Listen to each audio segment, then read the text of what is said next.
Where we had left off, which Raven said that's a mean cliffhanger. You are not incorrect. And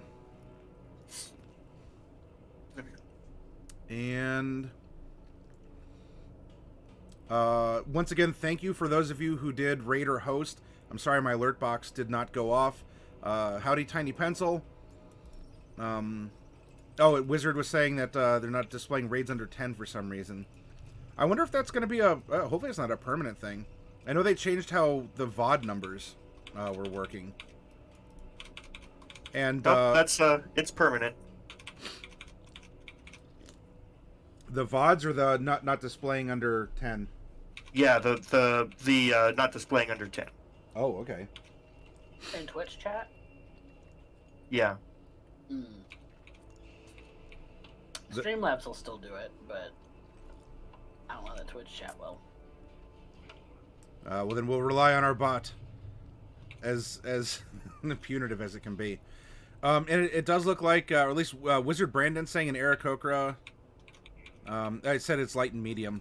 So, if that's the precedent, along with the dragon sorcerer needing the holes in the back of its armor, as long as you can convert up to medium armor with some way to negotiate your big leathery wings, then we're good. Okay. Yes, we... Pilfer, welcome back to you. And also, hi, Technotron. Thank you for stopping by. Where we had left off is Mordecai was having a heart attack and dying in bed. And go.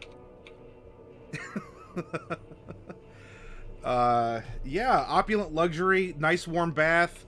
It's everything you deserved, and you are dying in bed.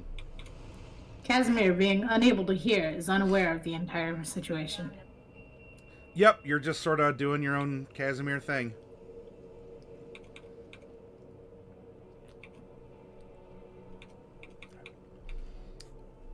Mordecai, what are your thoughts here as your body is coming to an end?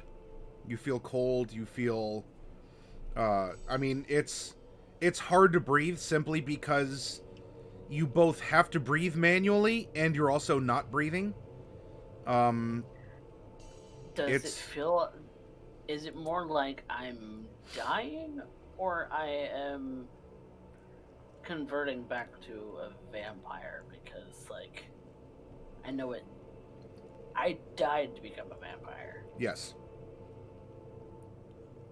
I think he's panicking. If he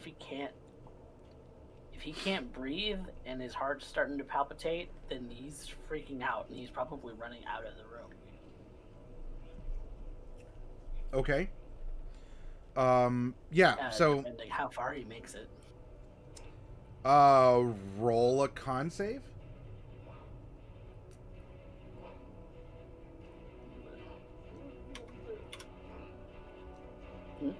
No, that's all right. That's a 6.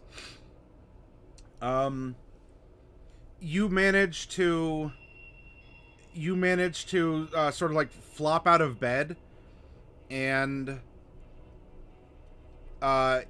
you can't get out of the room, but I'll allow you to place yourself somewhere in your room before an unconsciousness or like a darkness or like a blackout overtakes you.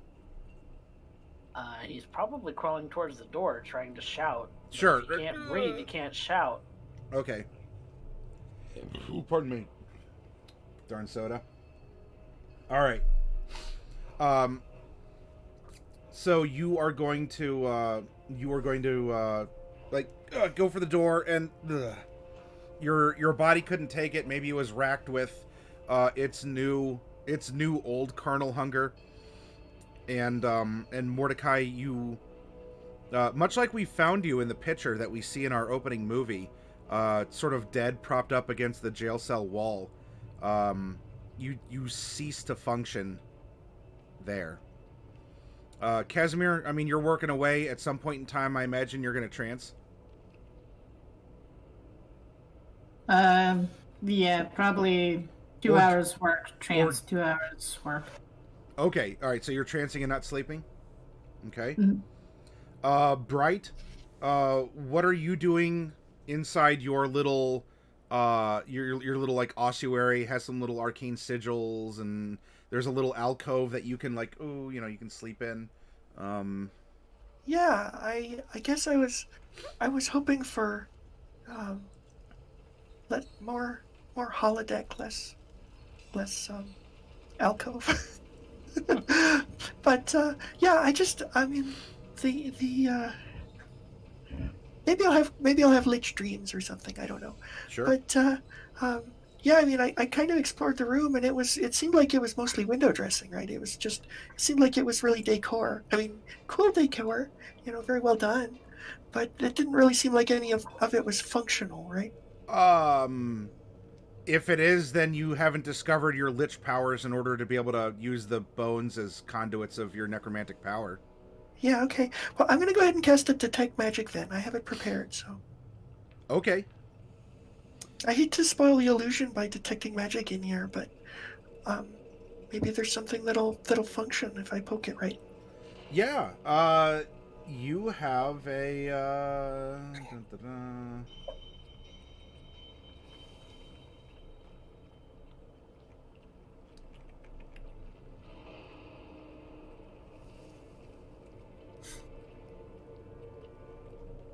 That is not the spell.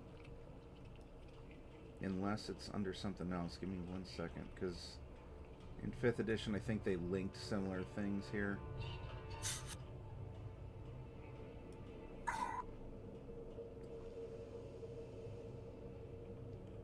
Well, it's not under Bless or Blight. I'm looking for Desecrate. What spell? That would be under Hallow. Oh, okay. All right. Because you can do either one. Yeah, it's one of the modal ones. There we go. Healing word, heal, haste, harm, hallucinatory, hallow. Okay. Ooh, pardon me. So yeah, you are.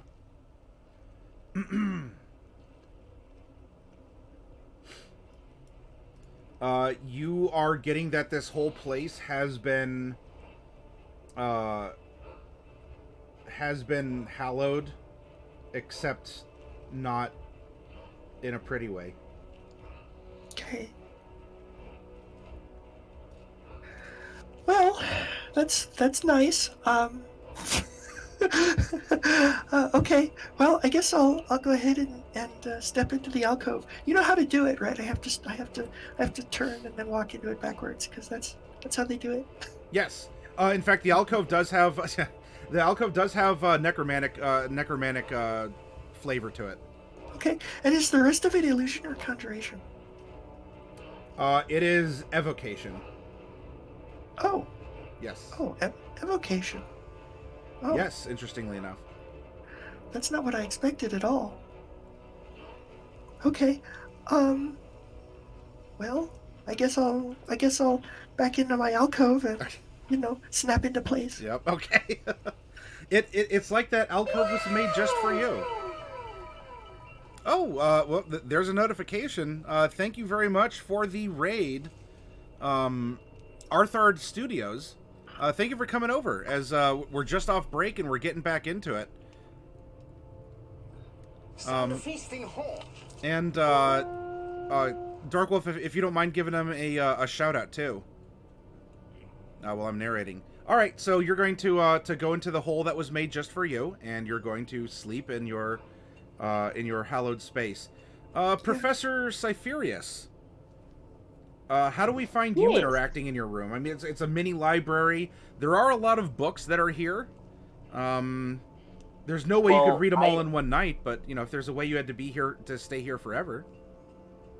Yeah, I'm not gonna stay here forever. It'll be because I do need sleep, and I'm not that kind of guy who has Pact of the Tome and Aspect of the Moon. Instead, I'm just going to be... It'll be 6 hours of sleep and then 2 hours of reading. Looking and picking out the most interesting looking volumes. It's a fine selection, if you know what I mean. A curated selection. Okay.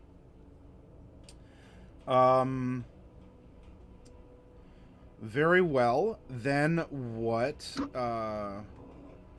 is going to happen is, go back up to this.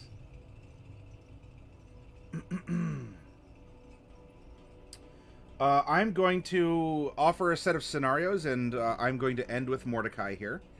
Because, Mordecai, you're kind of a special case given things right now. Bright. You go to sleep. It's actually rather comfy in here. You know, the bones have just kind of a, I don't know, a stillness, a quietness, maybe a beauty. There's certain aesthetics maybe you can appreciate or have grown to or always have but never told anyone. Though you are visited by a dream. Oh, good. And the dream is you traipsing through the jungles of Ukt. And the party is with you and taking your orders. All your orders. In fact, they're taking your orders really, really well. Oh no, not this again. Oh no.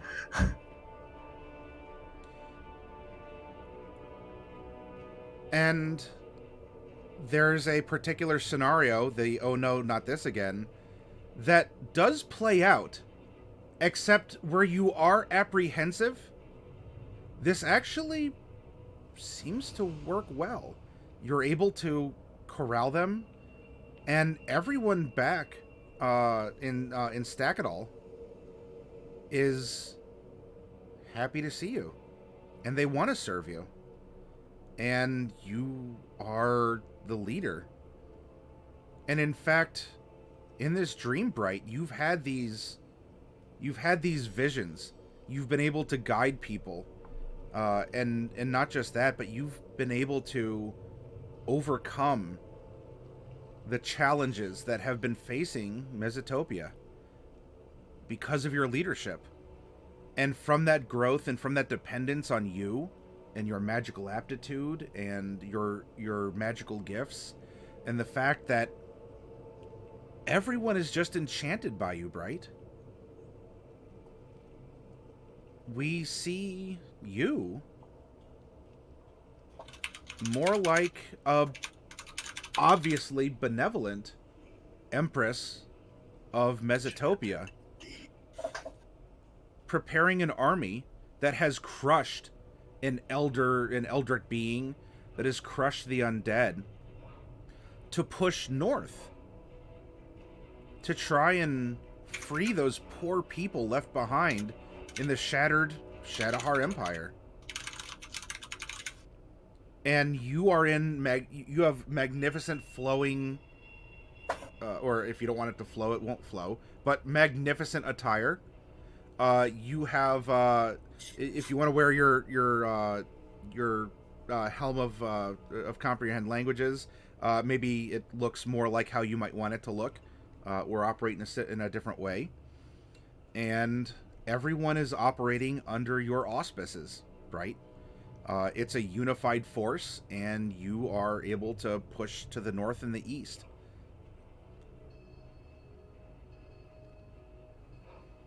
Okay. Yeah. It even has a really cute name. It's called Operation Welcome Mat. That's kind of fun. So is that the end of it? Is there a twist?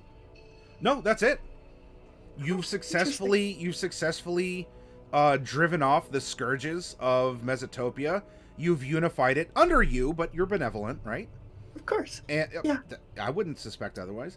And you've actually been able to make the push to the northeast in order to go and resolve things with the lingering kind of frozen wastelands of Shadowheart, and bring them the warmth, fiery bright that we all know and love. Okay. You wake up and you're refreshed. I don't need a wisdom saving throw or anything. Nothing malicious happened. No psychic damage, as per the dream spell. This was kind of fulfilling. And I mean, your understanding of the undead, even grew because you were fighting against them. And honestly, I don't know, it might be kind of a waste if people wanted to give their lives in the course of service. Well, why not give their unlives too? And what I will do for you, Bright, is you can have over the course of this dream a necromancy spell of some kind has been bestowed upon you. You can put it in your book. Oh. We'll say that's interesting.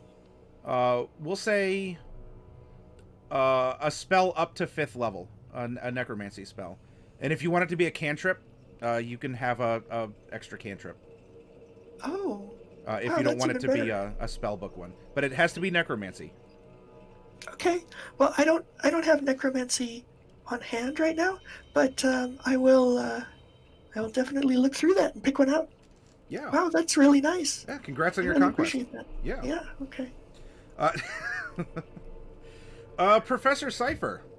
So was I yeah. like undead myself during this campaign and just like didn't tell anybody, or had that not happened yet, or was that just unrelated to the dream? Would Bright like to be a vampire princess pushing to the northeast? Not a vampire princess, a lich. Okay. Princess. Then yes, you can be. I mean, you are just the Queen Lich. I mean, everyone just knows you as that. Okay, I'm happy now. Okay. You could be you could appear as desiccated as you wish. You can. As long as I have floof bones. Lich, yes, of course you have those very eldritch, weird, floof bones. Sort of like in the old JRPGs where you're fighting a bee and then you kill it and it like explodes into a pile of bones for the animation. You're like, okay, sure, bees have bones, got it.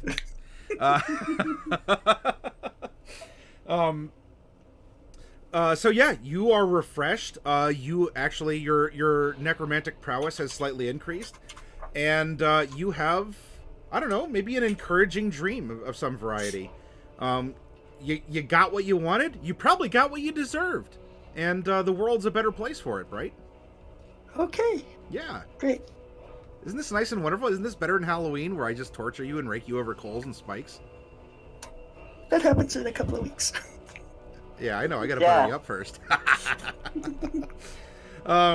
Professor Cypher, you are you've spent your some time studying. You've spent you are surrounded by knowledge here, and you are also visited by a dream. And isn't that wonderful? You see the gears of the gears of change and progress, and the tide of the Shadowheart wash over you, but not in a way like a shadow cast over that has you perhaps be concerned. I don't think you've ever really been afraid, as understanding is something that you've tried to do your whole life, and understanding tends to negate fear. But as the shadows of ships and other devices start humming and thrumming overhead, there is also the sound of marching and of boots on the ground. And soldiers are approaching, but they're not shouting, they're not pointing at you. Honestly, in this dream, there's no cause for concern, as you are there, and you are there floating, kind of Magneto in the X-Men style. You maybe if you want a cape, also you got a cool helmet, and you levitate up, and just ranks and ranks of troops are marching past you. And as you rise up, you look out across Oldport, and everywhere you see Shadowhar airships and soldiers, and you see this beautiful infrastructure of pipes and just this is just raw. Like you get to be, you are in living history. And while it's taking place in the way that you know Oldport to exist now, you know, in a lot of ways, there was preservation methods, and you've been able to find documents about some older architectural styles, and really, you can see that the city's being rebuilt, and/or having new facades put up on buildings. It seems to be expanding.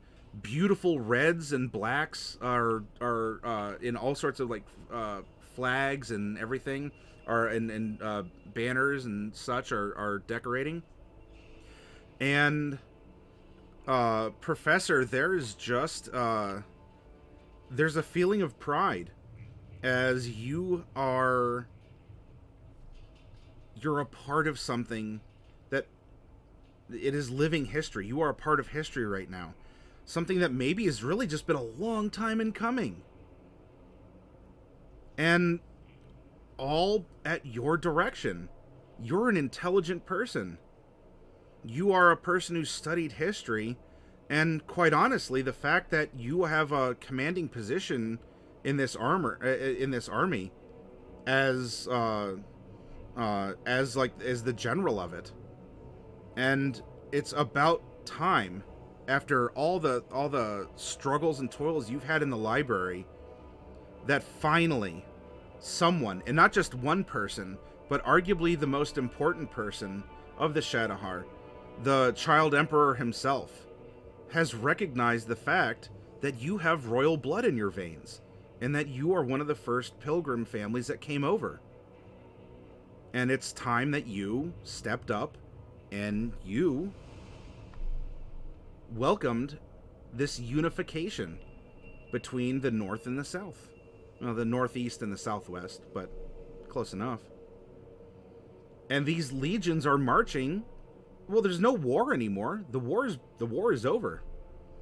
They're marching to make sure that there's peace and order, and to make sure that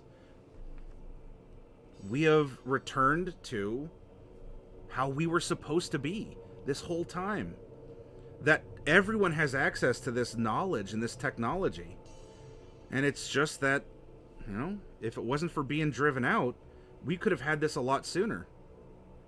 And it's all thanks to your efforts, Professor, that your recognition was there, the army was able to come in, and there has been a peace of sorts brokered between the Mesotopia region and Shadowhar.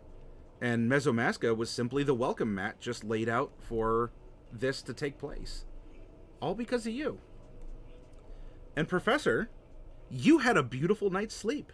You wake up, you're rested, you're empowered. Oh, yeah. And you feel like $1 million.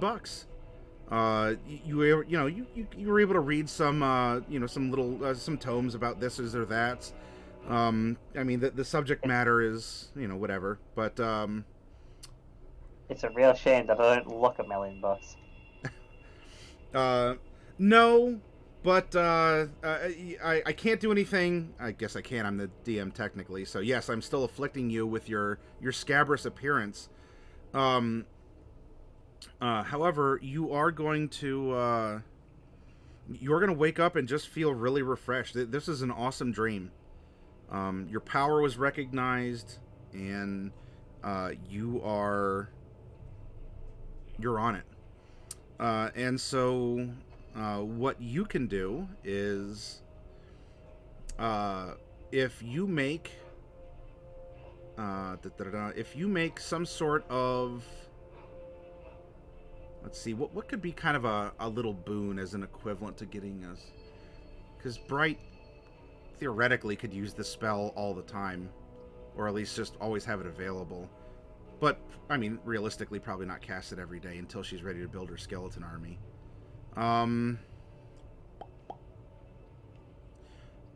We are gonna say that because of this dream, Professor, if there is something of the Shadowhar, I'll leave it slightly open-ended, but if it is something regarding Shadowhar that would be like an intelligence, maybe history, it could even be Arcana, because there's a lot going on there. It's something within your field of expertise. I will grant you a you can use the D4 bless dice on it if it's something in your direct field of research.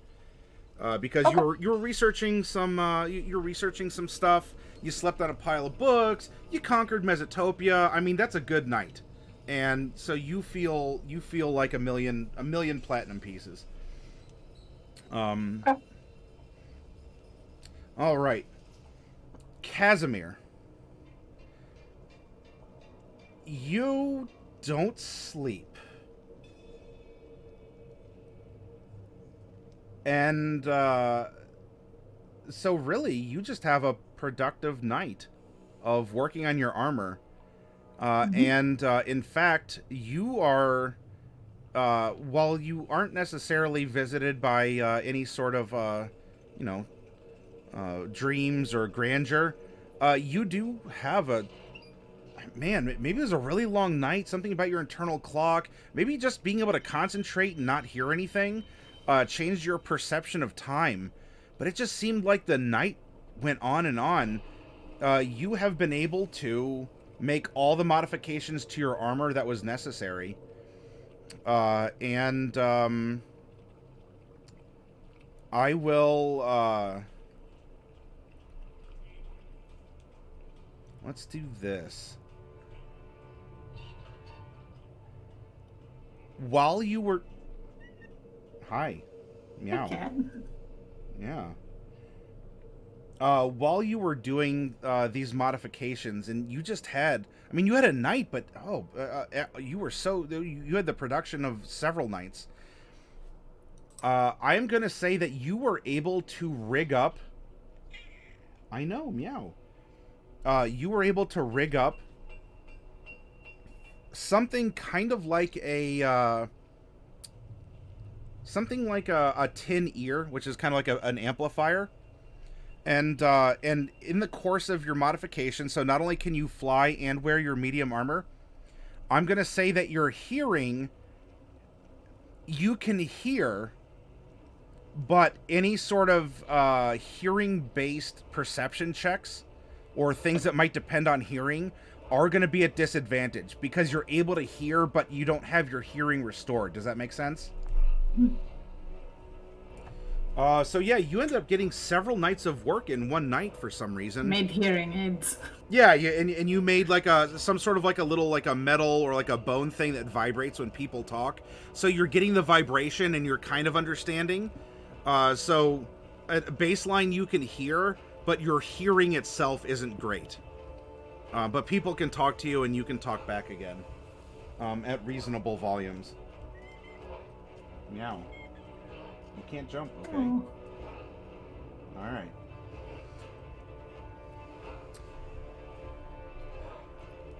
Mordecai, I don't know whether to count you as asleep or not considering what's going on here.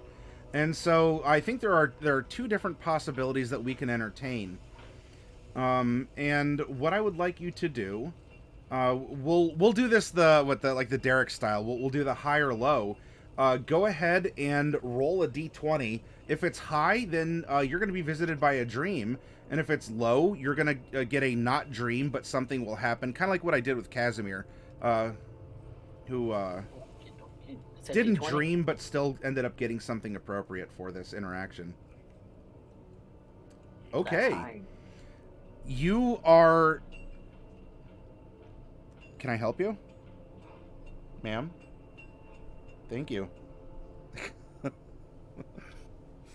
There's nothing for you over there.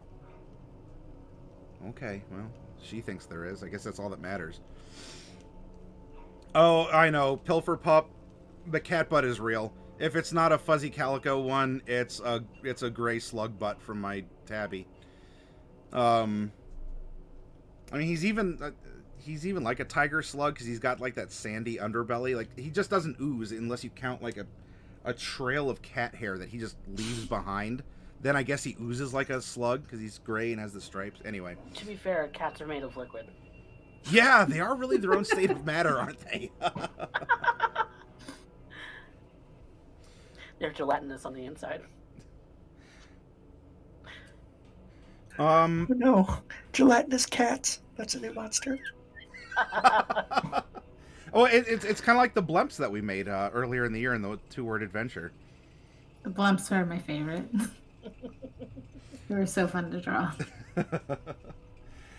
So you are going to be considered dreaming for the purposes of this dream spell here, and you are going to you're going to be in a dark room, but it's not the room that you've been in before. It doesn't have the spotlight, that doesn't have a source. It's not that weird sort of sideways place that you and others have been slipped into from time and again. But it is dark, except you're illuminated. You're very vibrant.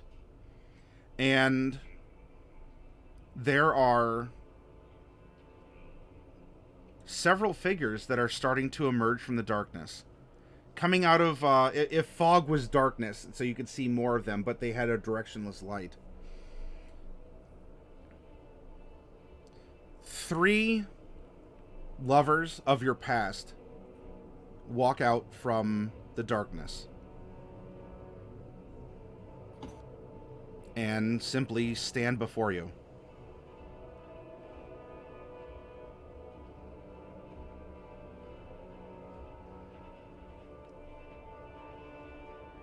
And this is me putting you on the spot, so you can... Okay. My narration breaks here for you to interact, and then we can go back to... So there's Corinna. Mm-hmm. There's Celine. Mm-hmm. And Zion. Yep.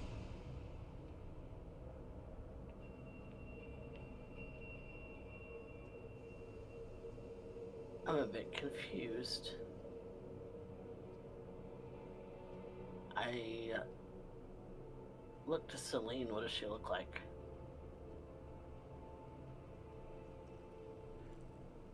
Celine looks like what you've wanted her to look like, or how you desire her as.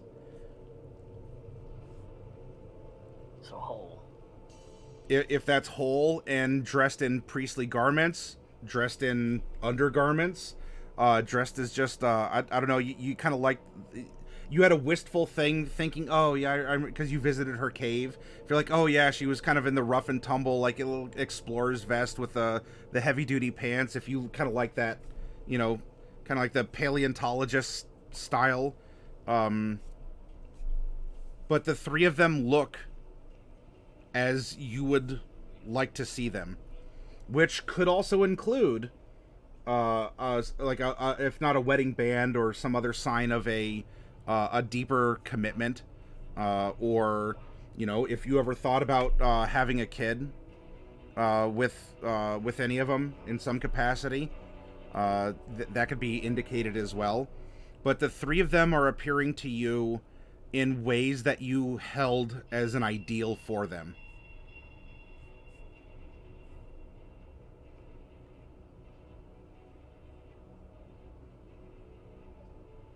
They don't seem to recognize each other. They're just standing. They're apart. They're not really close. But they're standing there before you. I just say to them, am I dead?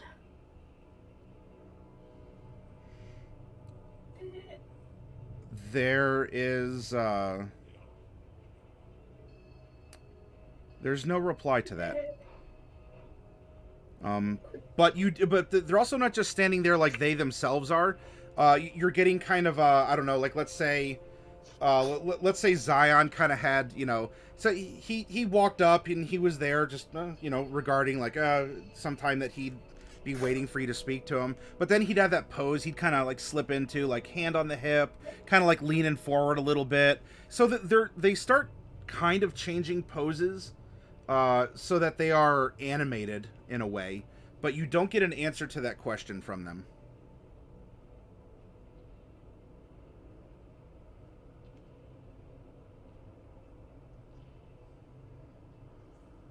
I don't understand. Why are you here?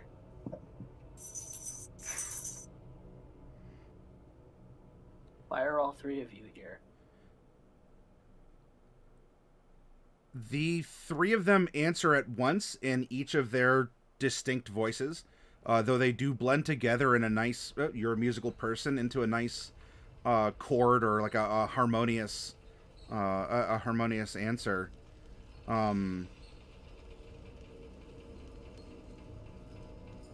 We're what you want. We're what you desire, Mordecai.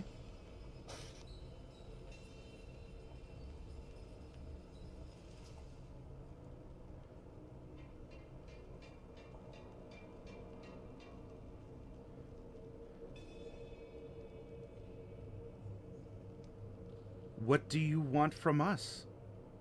What can we provide you? And they'll all three take a step forward simultaneously. As they're kind of like, as the three of them like take a step closer, they're getting a little closer together as they're kind of walking in a triangle towards you.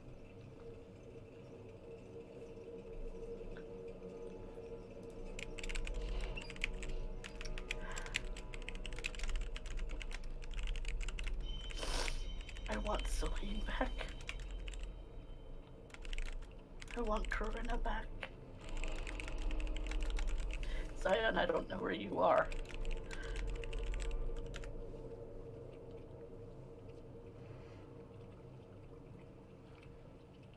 Because you left me when I needed you the most.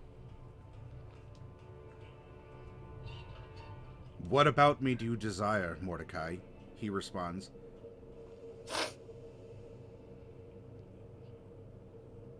I don't know.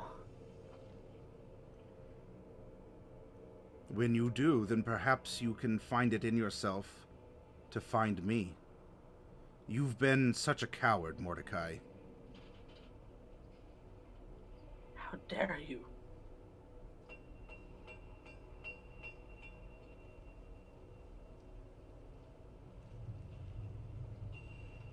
And the other two, the other two in unison say, "You want us? You want one or both?" And they take a step forward together. And Zion presumably heard you say, "How dare you?" But he didn't. There was no reaction to that.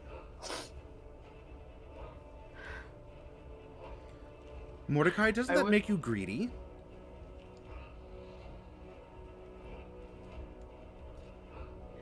Yes.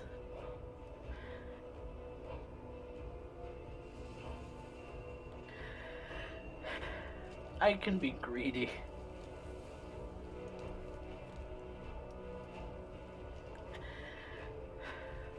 Because my lovers were taken from me.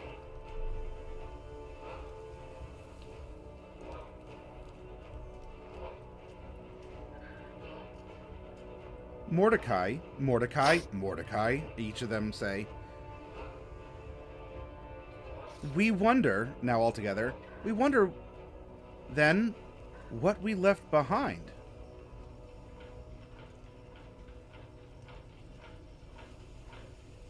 A broken man.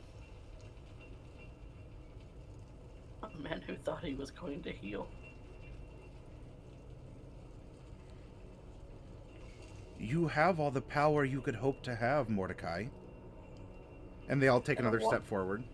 I don't want power. I don't want things. Do you want fame? We can give you fame. I don't want fame. You want favor or money? And they're taking a couple more steps forward and offering you several things.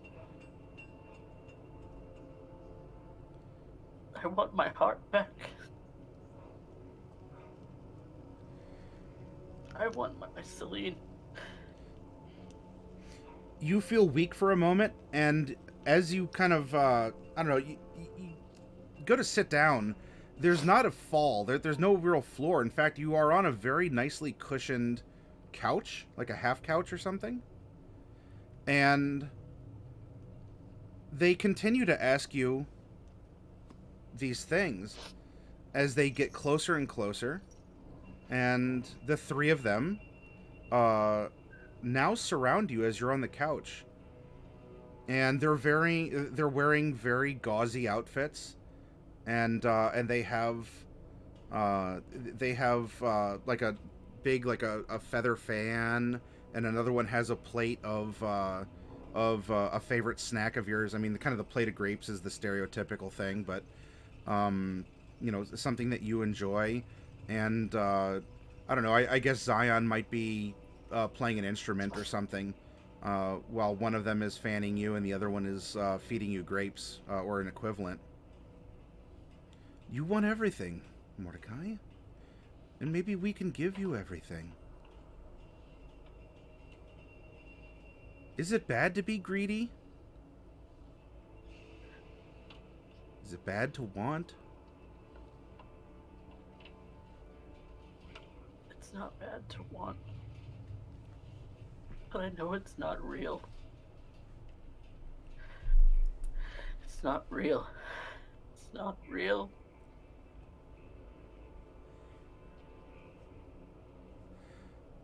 It can be, Mordecai. You have to stop running. You have to stop crying. You have to take what's coming to you. And you will grow stronger. And you will fill in. These are the different voices kind of cycling in and out as they're offering you these.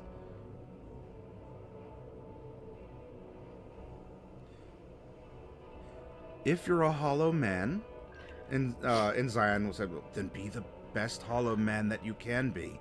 There's the only one that exists. Mordecai, the hollow man. People would flock from far and wide to see you. Anyone can see a man. And Celine's like, I've seen many men. And then the three of them say, we want to see Mordecai. When you come to see us, we want to see a Mordecai. Not a man, not a hollow man.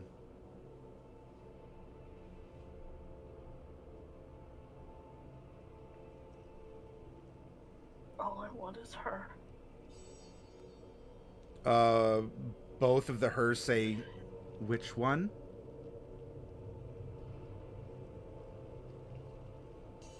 I love you, Corinna.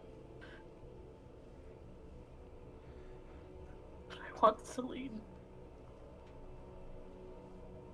I have to give you up. You're gone.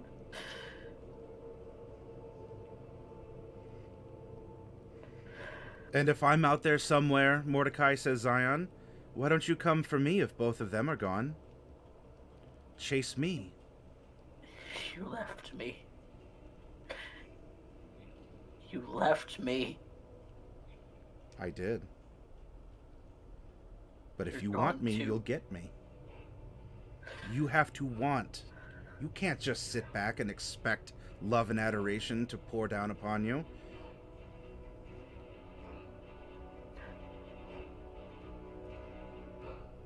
This isn't the circus, Mordecai. I don't want that. I don't want the circus life anymore.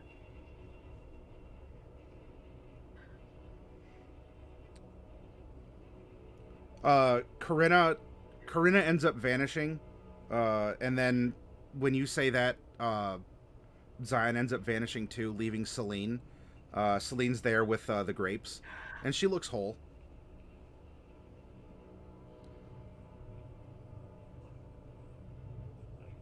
I only want you. What will you do to get me then, Mordecai? Will you beat death?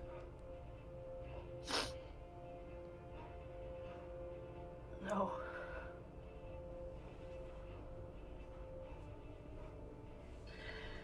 Eventually I'll die. How will you get what you want then? I'll come to you.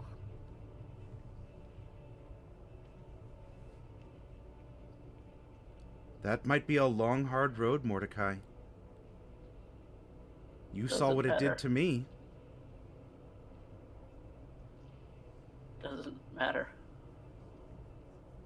do anything for you.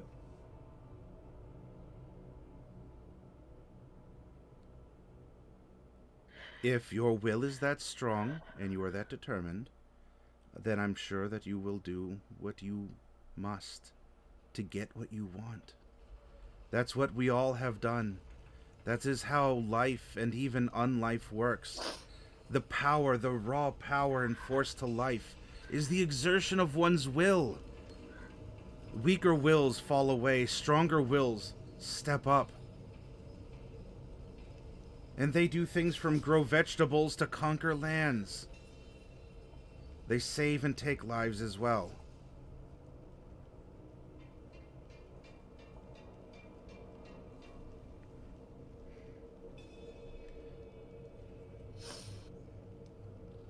I don't need to be strong of body for that.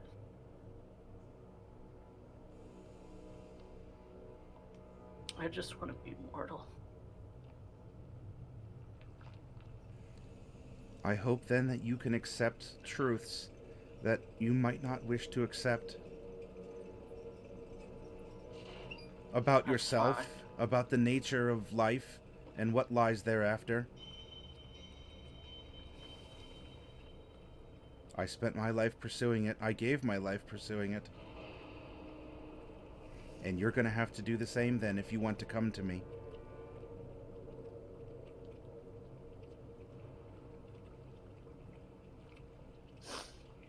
Yeah. Will you help me? Mordecai, you have all the help you could hope to have already. You might just need to take a break and let it settle in. You do too much, you grow too distracted. Admittedly, I did too. It's all there. You just have to discover it.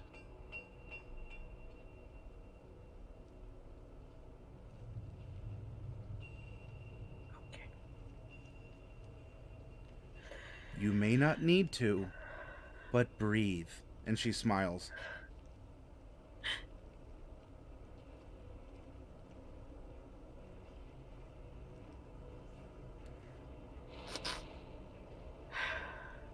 Follow my steps and my path if you want to reach me. Learn and add to what I have written. Understand.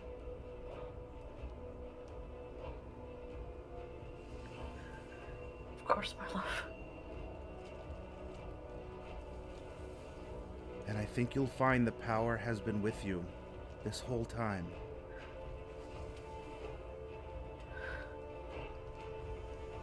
You just need to. And then you wake up, Mordecai.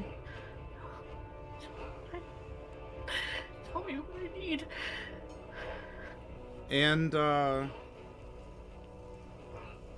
you are a vampire again. Yep.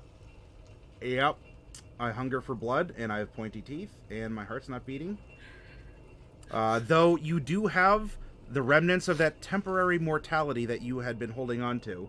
You do have some eye crust from when you were weeping in your sleep.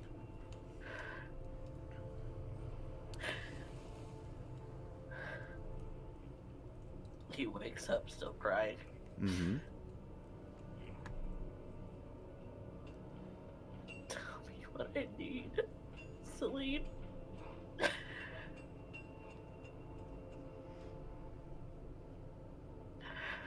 Tell me, please.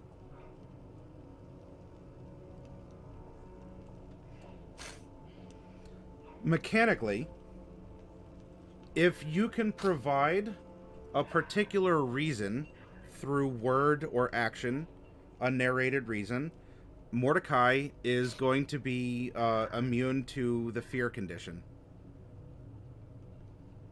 So I cannot fear you with any sort of, I don't know, supernatural shenanigans. No fright effects. Yeah, no frighten effects. But you do have to give me a little bit of role play to invoke that. And when you do wake up in your tearful state, somewhat similar in a, meanwhile across the shared living room, we have the professor just sprawled out on some books. Mordecai, you are curled up with a book. It is a red leather book that was Celine's, and you're using that as a pillow that does have remnants of mortal tears on it. That said, too, you could always become mortal again. You just gotta pop another berry. But that's also... I don't know. Is that like when you were hooked on luciferase? Meow. I know. He's going to look at the book and take from his belongings the holy symbol that he's been keeping. Mm-hmm. Just kind of rubbing it in his fingers, trying to cling on to the feelings that he felt for Celine. Still feels for Celine. Mm-hmm.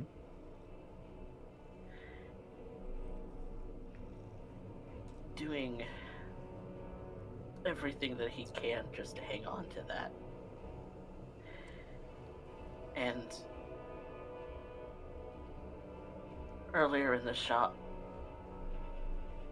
he may have been willing to give up some of his experiences as payment for these berries, or hell, even the chance to make it permanent. But he realizes that those experiences are necessary. They make him him. And without them, he'd be an empty shell.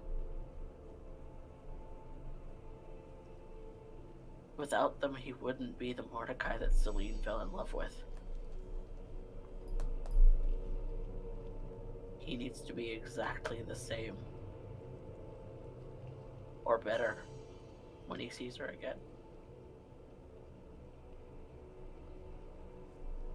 He needs her to recognize him when he goes.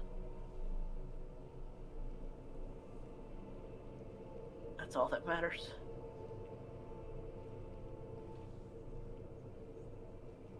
She's all that matters.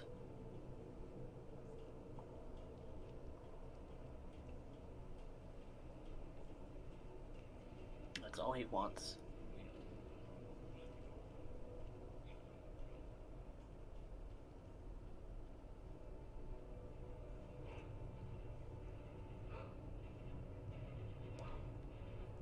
And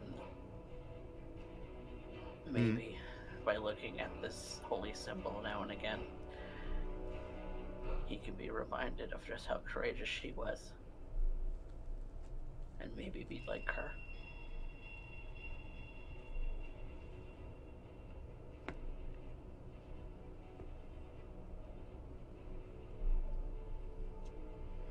Would you like to be the one to go out and find others eventually? Or would you like them to find you contemplative in your room? I think he's gonna be in the room for a moment. Alright. Just sitting, maybe reading her notes. Maybe fiddling with a couple of things. Magically. Kind of giving a little test run of some things. Okay. Putting down some notes about this hellscape. Yeah, why don't we do this then? I would like you to give me a, either a wisdom-based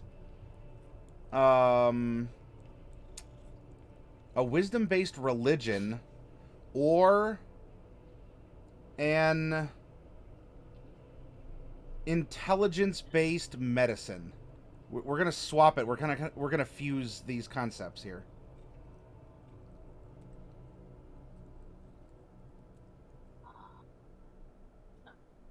Let's just do a wisdom check for me. Ooh, that's a 20.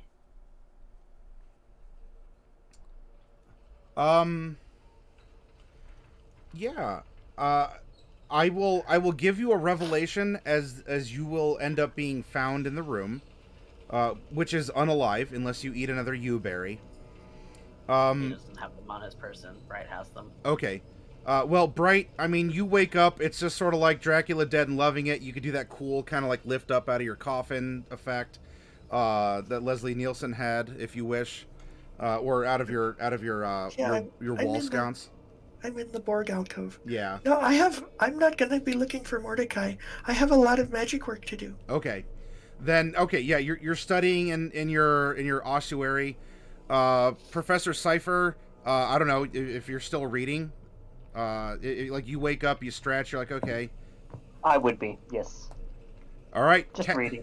Kazimir, then. Kazimir apparently sitting pretty with 107 hit points. You don't really wake up because you're never really asleep, but you're like, you know what? I've worked a lot.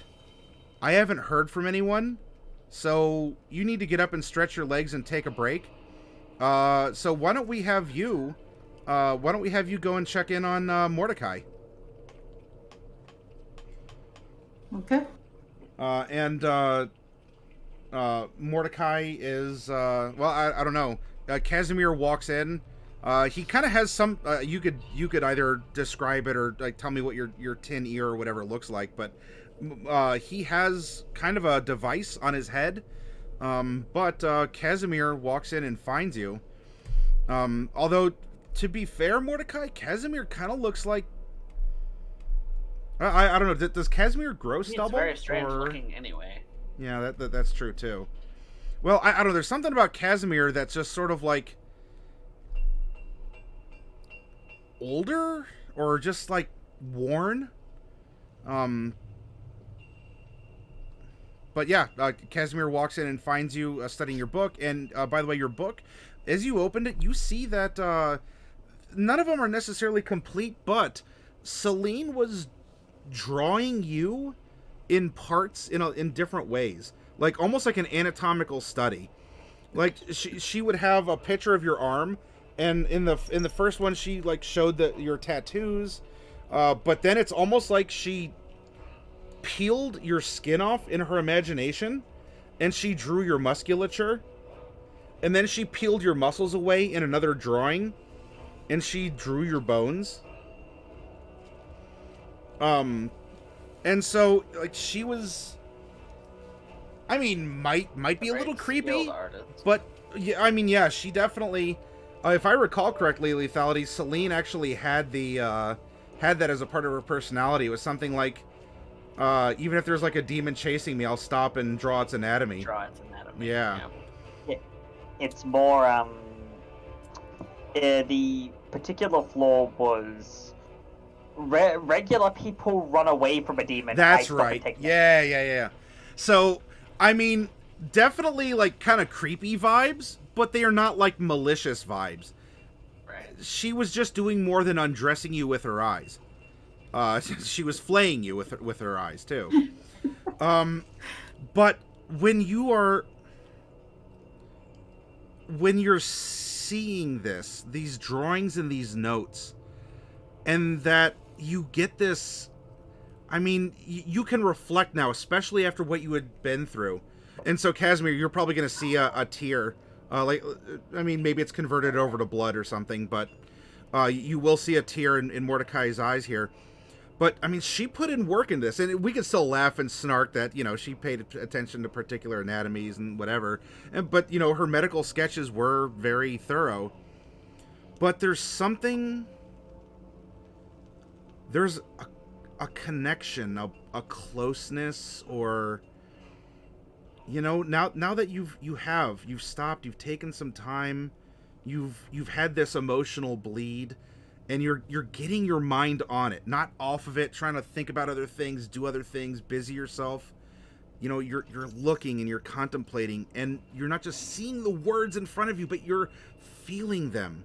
The compassion or the love, or even it might have started out as honest, like, grotesque professional curiosity of, I'm a death cleric traveling with a vampire. Let's find out what happens. And then it just evolved over time. You have that luxury now that you can recall back for this whirlwind of time and you getting to know her. You are still getting those emotions, and there's something. You're a vampire, Mordecai, but your muscles ache like you're not, or at least your arm is.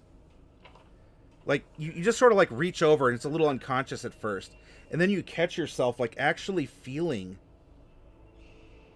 muscle fatigue, or that strain, that ache you had before you reverted back to being a vampire.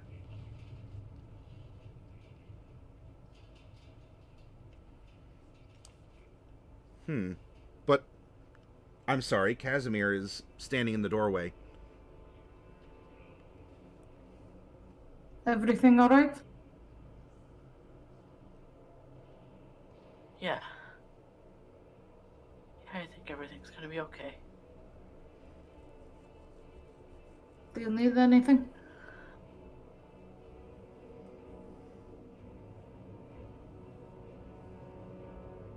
I'm Blood. hungry. I'm a vampire again. Ah, I see.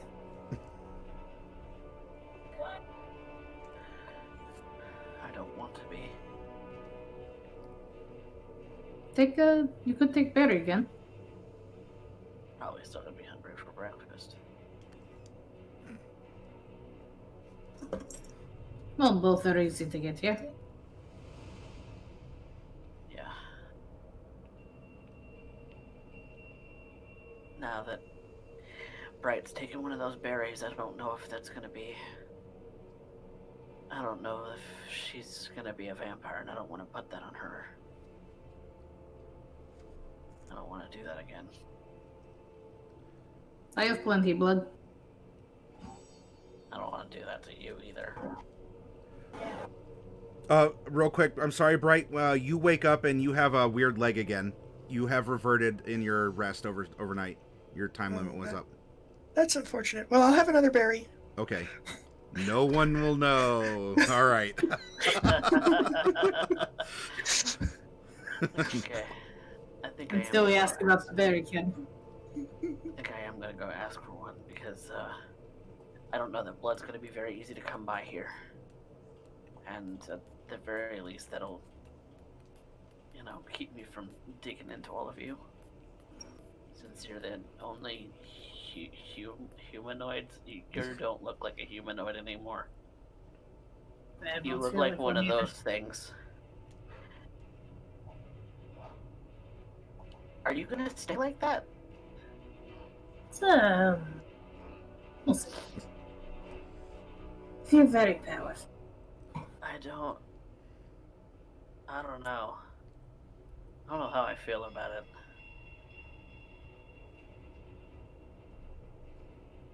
The whole silver thing? Not a good look. I like your brown hair.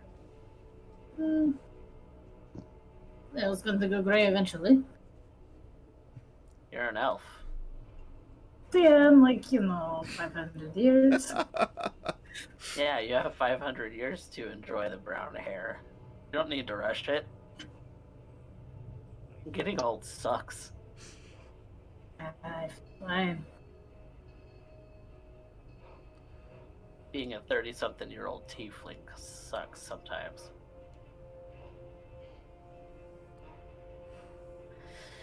Okay, let me get decent, get everything together. I'll go ask Bright for one of those berry things. There. Does Mordecai have what crippling deformations does Mordecai have now?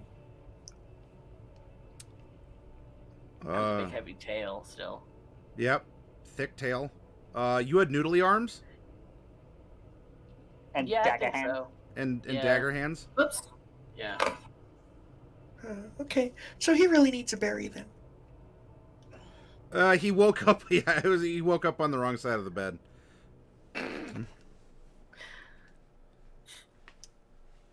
After getting all of his things together, Mordecai's gonna go to Bright's room. Okay. Okay. Well, I'm right here. I reverted. You're just standing in the doorway, super long arms, fangs, a big, thick, like, platypus tail, and you're just there like, I reverted.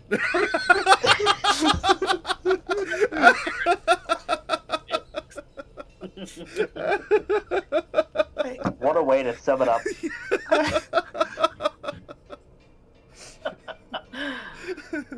Got a frowny face. Like you peed the bed or something, like, oh, I peed the bed. You know, you're kind of sheepishly admitting, you know. Do you want blood? I'd rather have a berry. Blood's gonna be hard to come by here. I mean, we could go out in the street and hunt somebody if you want. I'll just put the whammy on them. You can have a nice drink. You never really got to do that before. I mean, seems like a lot of effort. Well, it's up to you. You paid for this nice room. I feel like I ought to repay you somehow. I think I just want the berry thing. Food's gonna be easier to find. All right, have it your way. I'll toss him a berry. Are you giving him a regular one or a high quality one? That's a good question. I took a regular one. Okay. I guess I better track the different types of yew berries. Yes, please. I mean, it's not going to be a terribly huge difference, but one will offer more consistent results than the other. Okay. So that being said, I need you to roll. If you took a regular one, just roll a con save. Okay. Oh, come on. Okay. And Mordecai, do you want one of the new ones or one of the originals? I'll try a new one. Okay. Be the experiment. There you go. Have one nice berry. Okay. Still tastes bad. I mean, it tastes like it was described to smell like sour death. But you can make a con save at advantage. Oh. What? The Evil Bright strikes Good job. again. Oh my Thank hell. you. We'll be here all night. Professor, do you want to remove your scabs, or are you going to be happy with them? I think removing the scabs is probably going to be better. Okay. Especially if we're going to go hunting. What kind of a berry do you want to eat? I'll try a high quality one as well, why not? Okay. I'm still gonna give him a regular one though, and I don't think you can tell the difference. All right, Professor, make a regular con save.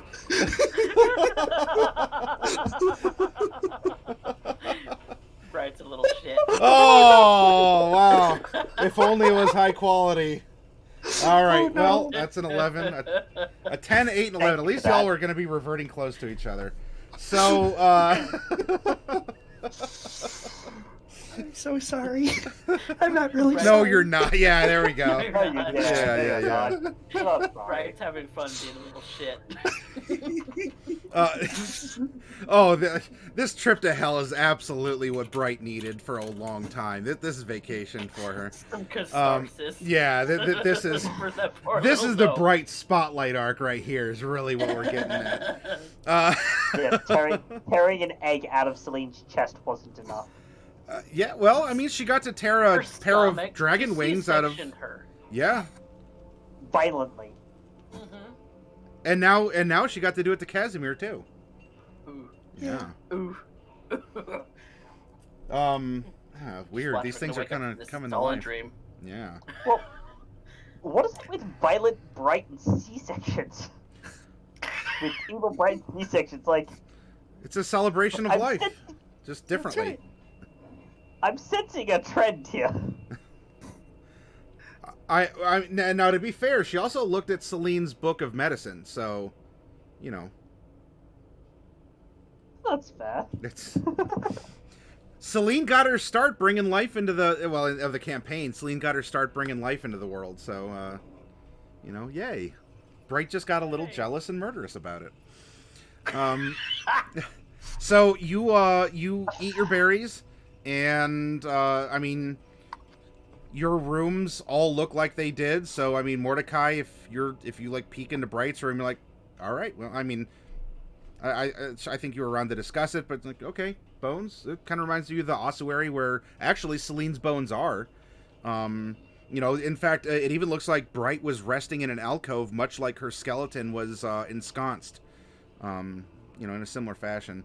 Although there's like a bunch of weird like skeleton leaves are on the walls too, and like a little pattern. Anyway, This is a little macabre for your tastes, right? Yeah, well, I feel like I mean, normally, yeah, but not right now. I wanna. I mean, you're usually so flowery and pink. Yeah, usually. I like the pink. Well, I'm still pink. Look, check me out. I mean, I know you can't see me right now because I'm not on camera, but I'm still pink.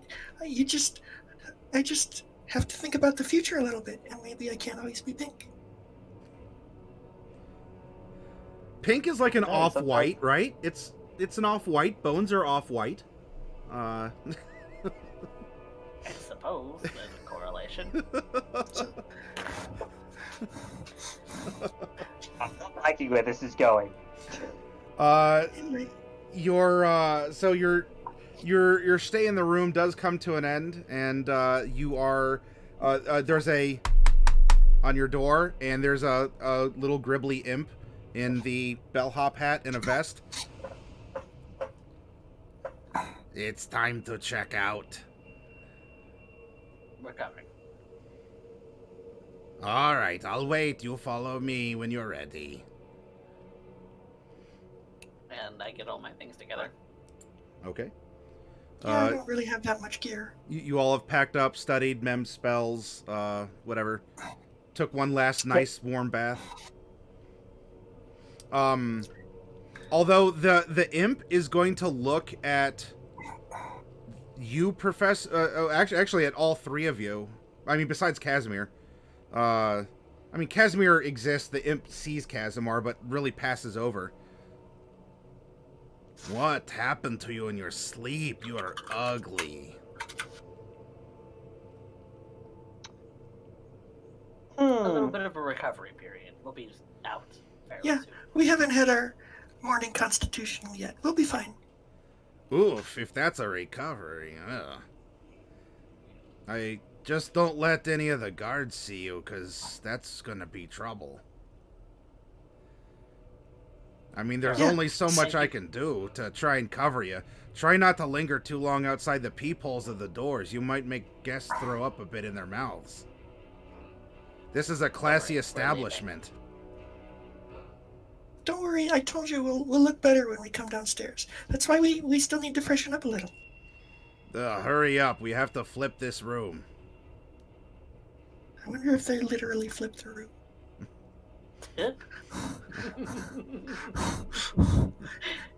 How I'd very pay to bright. see that. Okay, so that reminds me, everybody gather around. Hmm. Well, not Casimir, but the other of you gather around. Yep. Oh, I think I know what's around. coming. Show me, seeming? No. Oh, all right. So we're all gonna look like fiends now. Oh, Nistel's magic aura. Oh. Cast 3 times. A time where it actually becomes useful? Damn.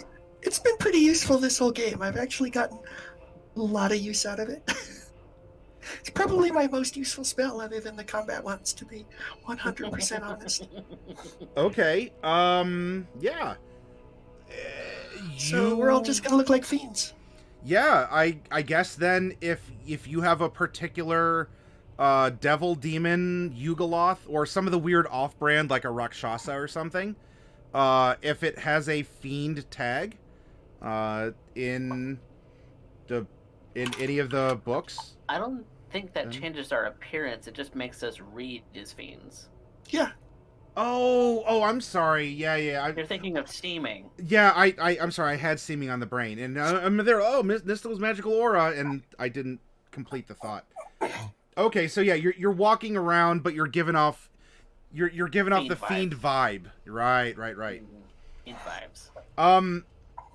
We will pass vibe checks. Yeah. Yeah, really. Because that's what they're doing. Basically. Yeah, you really they're checking our vibes. Not that. Okay.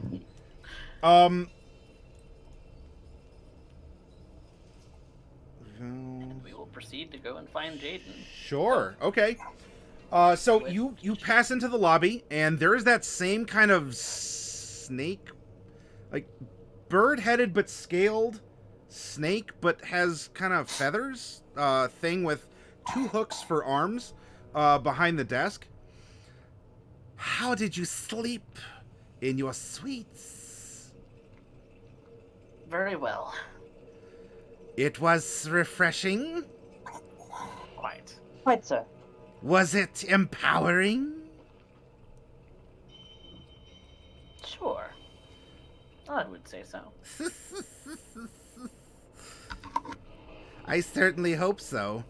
There's no refunds, but the motivations, the ambitions, the desires, all should have been refreshed and renewed as well. We want you at your best out there. Where was it you were going to again? Touring the city. Ah, the city. All its lovely sights to see. Is there a particular place I can guide you as your concierge? I think we've gotten directions before. I think we'll find our own way. Take the scenic route, as it were. There are sights to behold, such as you'll never see again. Very well. That is our intention. Take your time and soak it in. Thank you very much for the room. You're very welcome. Don't die. I don't plan on it.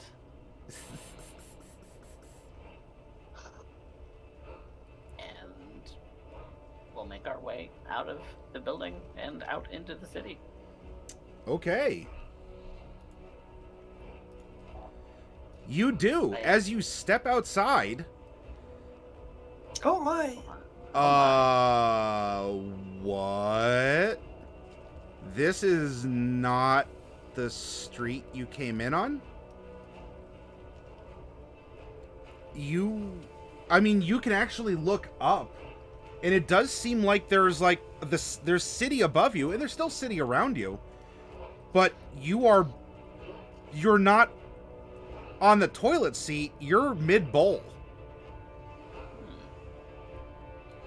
And as you walk out, the buildings are solid, more severe. You're certainly closer to lava. And there's one of... Is that what those things are that were trudging through the lava? Or, if you may recall, there was...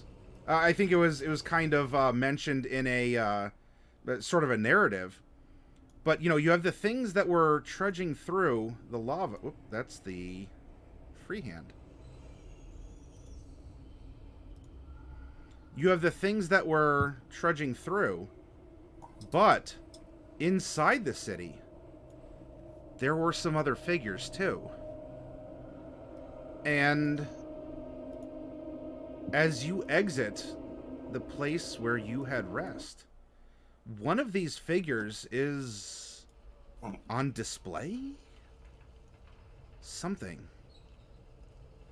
The size of a giant, even greater than the Fomorians, which themselves were sort of reduced husks of who they once were after having been banished. But there are unmistakable qualities. The curved horns, more like talons. These are giants with dragon traits. Dragons with giant, like kind of the more humanoid than reptilian traits. But some kind of a fusion, a thing, is bound. And much like you see in this picture, there is just lava, hopefully, pouring from its face. It's not breathing. It's not moving. But there's just an eerie kind of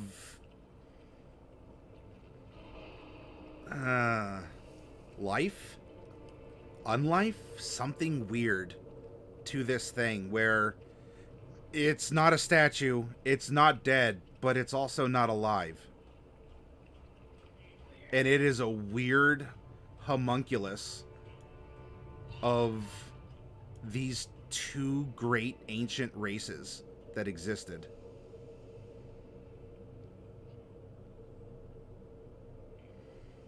And it is weird. Here that we will conclude this session. Oh. How interesting.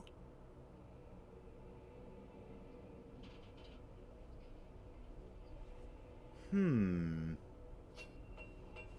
to twist the dagger, Maddie. Yeah. I gotta get y'all warmed up.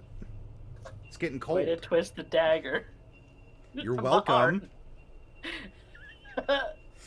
Mart. That means it was a good session.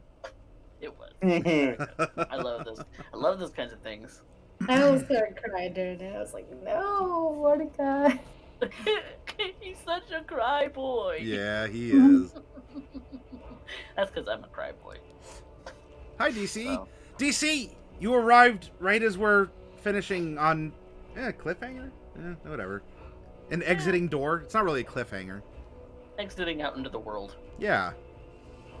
Or are you? World. Dun dun dun. Now it's a whatever cliffhanger. this world is. Yeah, whatever the heck is going on here. Which, hey, you know what? You as your characters are reflective of this in their own way, but you as players have a week to think about this stuff. And why are there the things that you've seen and experienced and have happened to you? I'm thinking this place is run by a lich. This That's my thinking. Some kind of Draco lich. Ooh, a Draco lich, maybe. I'm thinking we're gonna fight a pit fiend. Yeah, pit fiend seems more like it to me, but who knows? We might fight a pit fiend. Or a Baylor, which I'm horrified of. Ooh, that'd be fun. That lightning whip gives me PTSD, man. This is why I don't want to spell slots.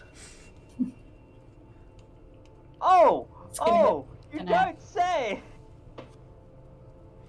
You don't say. My dude, you recover your spell slots on a short rest though.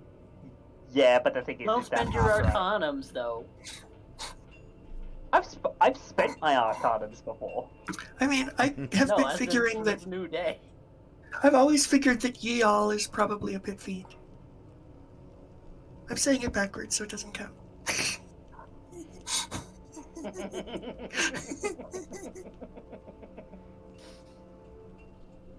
Actually, that was more of an anagram. Well, pit fiend or Draco lich or whatever hybrid combination these motherfuckers right here are. Weird, yeah. It's gonna be one of those things. Weird. Yep. I'm guessing. Something similar. It's an oof. Arguably, you're closer to the pit. Arguably. You are descended. Pits are usually in a downward direction. It's true. Oh my god.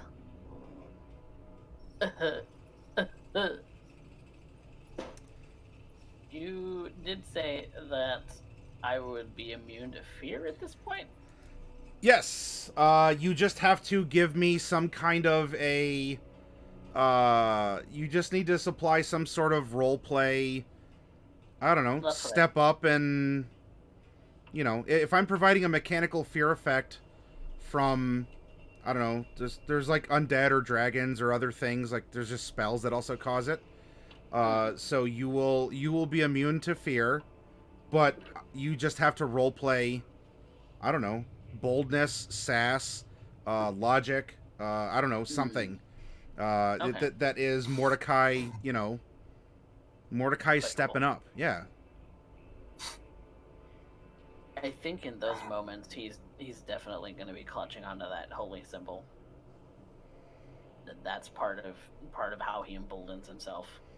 Yeah, write down a little symbol or a prayer, something that, because I do want it to be contextual. I'm not going to say this is going to happen every session, and I'm going to, you know, you need 100 different scenarios, but, you know, just whatever's appropriate for the circumstance or the encounter or the whatever, and go from there. Because I don't know, that there might be something where a holy symbol might not be enough, or it might not necessarily be, I don't know. If you're fighting a big death god and you're like, well, I'm holding on to a symbol of death, and he's like, but I'm a bigger in-your-face, I'm death right now. That might not be enough. But I want you to roleplay into it, and fear effects for you will be removed, or whatever. It'll be you cannot be afeared. So fear immune, is that what you got for your dream? Yes. Yeah. Contextual fear immunity.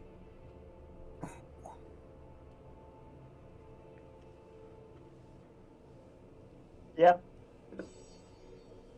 I got a bless on any check involving the Shadowheart Empire, my research.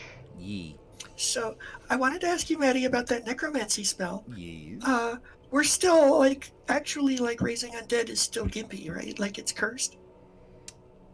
Do I know enough about it now from, like, what Mordecai would have told me to, like, work around that, or am I gonna, like, cause hallucinations and insanity whenever I use undead spells? Well, no, if you want to, well, are you talking about, like, raising zombies and skeletons? Yes. You can do it. It's just culturally frowned upon as a practice by the modern reformed Ouijas. But That's the like Shadowheart are most of cool with it, Nebraska.